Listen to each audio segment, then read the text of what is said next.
तो hello guys, आज हम आपके लिए लाए हैं साइंस का क्लास 10th का चैप्टर 6 लैब प्रोसेस। ये रहेगा पार्ट 2, क्योंकि पार्ट 1 हमने पहले बना चुका थे। ठीक है, फ्री नोट्स इसमें हैं, आप इसमें लिख सकते हैं, बहुत अच्छे नोट्स है।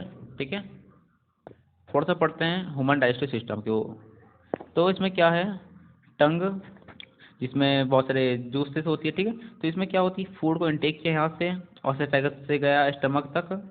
स्टमक तक बहुत सारे जूसेस होती है जिससे खाना पचता है। ठीक है, यहाँ से फिर गया स्मॉल इंटेस्टाइन में, फिर इसमें भी ऑब्जर्व हुआ।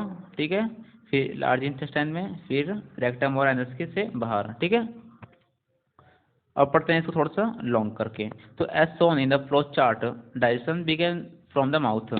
ये अब इसमें जो फ्लो हमने चार्ट अभी देखा, उसमें क्या दिखा था कि डाइजेशन शुरू हो जाती है हमारे मुंह में ही। ठीक है, in the mouth it is a broken down by salivary एमालाइज।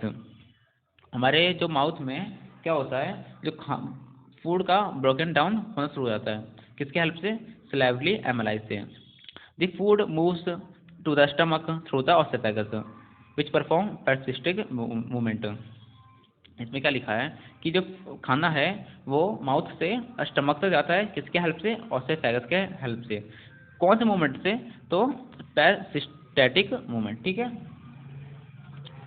अब enzymes and various digestion juice from liver, gallbladder and pancreas act on the chunks from the stomach in the small intestine। इसमें क्या है कि जो हमारे small intestine, stomach, liver, गैलब्लैडर और pancreas में बहुत सारे डाइजेशन जूस होते हैं और एंजाइम्स होते हैं जो कि खाने को पचाने में काम करता है।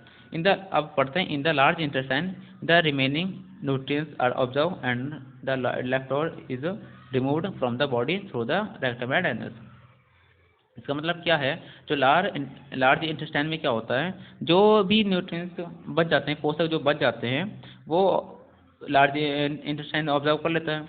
इसके बाद जो खाना है, जो वेस्ट चीज़ है, वो बाहर हो जाती है, रिमूव हो जाती है, किसके हेल्प से, रेक्टम और एनस के हेल्प से। ठीक है, अब पढ़ते हैं रिस्पायरेशन क्या होते हैं। It is a process in living organism involving the production of energy, typical and intake of oxygen and the release of carbon dioxide from the oxidation of complex organic substance। मतलब कि क्या है, ये process हमेशा जीवित organism में होता है। ठीक है, ये क्यों होती है, क्यों हमें जरूरत पड़ता है, क्योंकि एनर्जी बनाने के लिए। और इसमें क्या होता है, हम ऑक्सीजन का इंटेक करते हैं और रिलीज क्या करते हैं, carbon dioxide from oxidation of complex organic substance. ये जो भी जीवित चीज़ें हैं उस सब में काम करता है। ठीक है, और इसमें पहले पढ़ते हैं गैसेस एक्सचेंज। इसमें क्या क्या होता है वो पढ़ते हैं। तो इसमें पहले होता है गैसेस एक्सचेंज। अब इसे पढ़ते हैं, पहला क्या है, intake of oxygen from the atmosphere and release of carbon dioxide. इसमें क्या होता है, हम ऑक्सीजन इनटेक करते हैं किस एटमॉस्फेयर से और रिलीज क्या करते हैं, कार्बन डाइऑक्साइड। दूसरे में क्या होता है, break down of simple food in order to release energy inside cellular respiration. इसमें क्या होता है, हम सिंपल फूड को ब्रेक डाउन करते हैं जिससे हमें एनर्जी मिलती है। ठीक है, अब पढ़ते हैं ग्लूकोज का टूटना। आई होप आपको ये दिखाई दे रहा हो। ठीक है, ग्लूकोज C6H12O6 तीन में बढ़ता है। एक तो तीन तरह टूटता है, absence of oxygen, initiation of oxygen और presence of oxygen. Absence of oxygen क्या होता है, इसमें टूटता है एथेनॉल प्लस में CO2 प्लस में एनर्जी। इसमें क्या, और दूसरे वाले में क्या होता है, लैक्टिक एसिड छोड़ता है और एनर्जी। ठीक है, तीसरे में क्या है, CO2, वाटर और एनर्जी। ठीक है, अब पढ़ते हैं रिस्पायरेशन। हमने इसमें दो है, एरोबिक और अनएरोबिक रिस्पायरेशन होती है। पहले हम एरोबिक पढ़ते हैं, take place in the presence of oxygen. इसमें क्या होता है, ये ऑक्सीजन के प्रेजेंस में ही काम करता है। ठीक है, ये माइटोकॉन्ड्रिया में होता है और इसका एंड प्रोडक्ट है CO2 and H2O। More amount of energy is released, लगभग 38 ATP। ATP क्या है, तो ATP एक SI यूनिट है एनर्जी की। ठीक है, अब पढ़ते हैं अनएरोबिक के बारे में। तो take place in the absence of oxygen, ये ऑक्सीजन के अब्सेंस में ही काम करता है। किस में काम करता है, साइटोप्लाज्म में। एंड प्रोडक्ट क्या है इसका, अल्कोहल और लैक्टिक एसिड।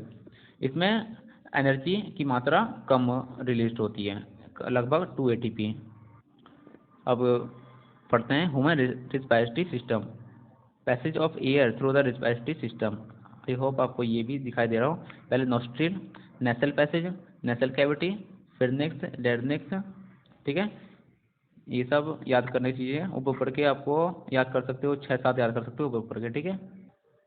अब पढ़ते हैं मैकेनिज्म ऑफ ब्रीथिंग। पहले तो इनहेलेशन, दूसरा एक्सहेलेशन। इनहेलेशन सांस लेना, एक्सहेलेशन सांस को छोड़ना, हवा छोड़ना, ठीक है। पहला क्या है इनहेलेशन में, ड्यूरिंग इनहेलेशन द थ्योरिक कैविटी जो होती है, चेस्ट कैविटी जिसे कहते हैं, वो एक्सपेंड बढ़ता है। रिब्स जो होती है लिफ्ट अप, जो रिब्स होती है जो कि पसलियाँ कहते हैं, वो ऊपर की तरफ हो जाते हैं। और जो डायफ्राम होता है, यानी कि जो ऐसे ये चेस्ट है तो इसका ये नीचे वाला है वो फ्लैट हो जाता है, बिल्कुल फ्लैट, ठीक है, सीधा।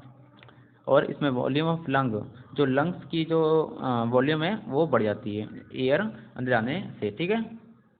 अब पढ़ते हैं एक्सेलेशन में क्या होता है। द थोरिक कैविटी, जो कि थोरिक कैविटी क्या, चेस्ट कैविटी, वो कॉन्ट्रैक्ट मतलब कि अंदर जा सिकुड़ती है। दूसरा रिब्स, पसलियाँ जो है वो डाउनवर्ड जाती है, नीचे को आ जाती है। और जो तीसरा है जो डायफ्राम होता है बिकम डोम स्पेड, डोम शेप्ड। इनहेलेशन में क्या था, फ्लैट, इसमें डोम मतलब कि ऐसा कुछ, ठीक है। फोर्थ में क्या है, volume of lungs decrease and air exit from the lungs, जो लंग्स की जो वॉल्यूम होती है वो बढ़ जाती है हवा बाहर निकलने के बाद। अब पढ़ते हैं हम एक्सचेंज ऑफ गैस बिटवीन एलोवियल्स और blood and tissue, exchange of gas between alluvial blood and tissue, ठीक है। जो हवा होती है पहले तो एकदम भरी होती है O2 में, फिर यहाँ से ब्लड, देन O2, आपको ये आपको देख सकते हो। फिर उसके बाद मैं आपको अभी इसे डिफाइन करके देखूँगा, ठीक है।